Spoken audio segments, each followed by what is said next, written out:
हैं, क्या कुछ कह रहे हैं, सुनते हैं। आज बजट सत्र के प्रारंभ में मैं समृद्धि की देवी मां लक्ष्मी को प्रणाम करता हूं।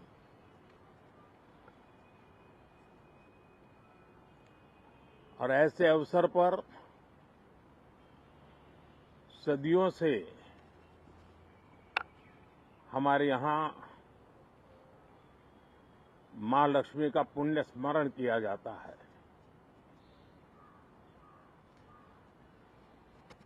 सिद्धि बुद्धि प्रदे देवी, सिद्धि बुद्धि प्रदे देवी, भुक्ति मुक्ति प्रदायिनी,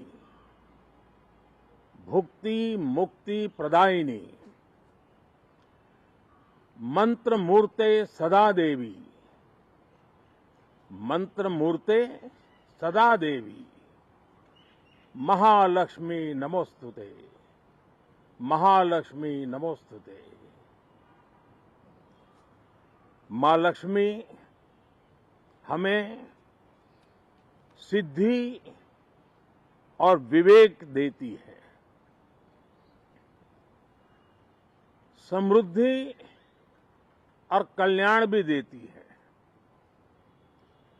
मैं मां लक्ष्मी से प्रार्थना करता हूं कि देश के हर गरीब एवं मध्यम वर्ग समुदाय पर मां लक्ष्मी की विशेष कृपा रहे। साथियों,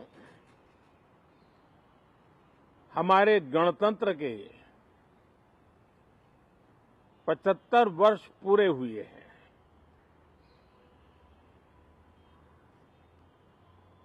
और ये हर देशवासी के लिए सर्वाधिक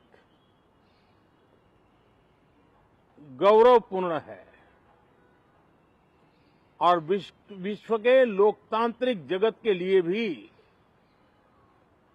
भारत का ये सामर्थ्य अपनी एक विशेष स्थान बनाता है। साथियों, ये देश की जनता ने मुझे तीसरी बार ये दायित्व दिया है और इस तीसरे कार्यकाल का ये पहला पूर्ण बजट है।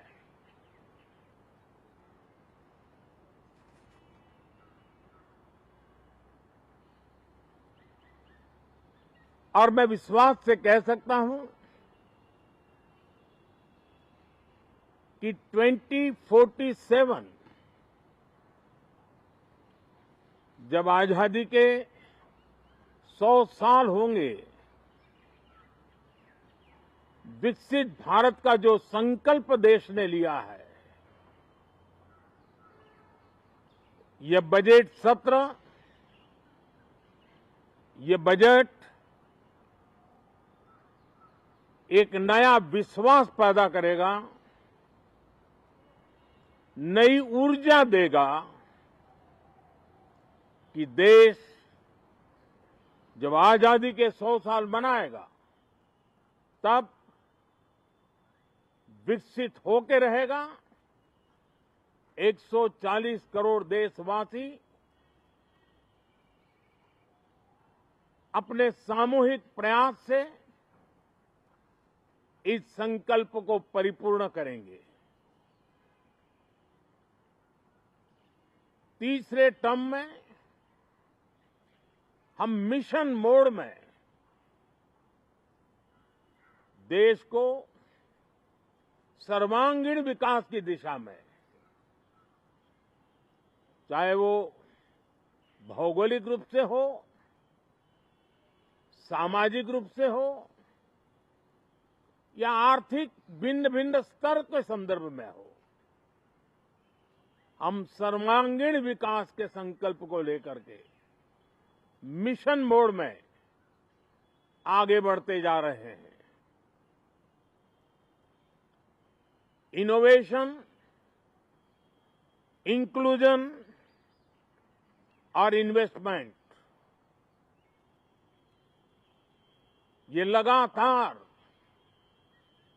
हमारे आर्थिक गतिविधि के रोड मैप का आधार रहा है। इस सत्र में हमेशा की तरह कई ऐतिहासिक बिल पर सदन को चर्चा होगी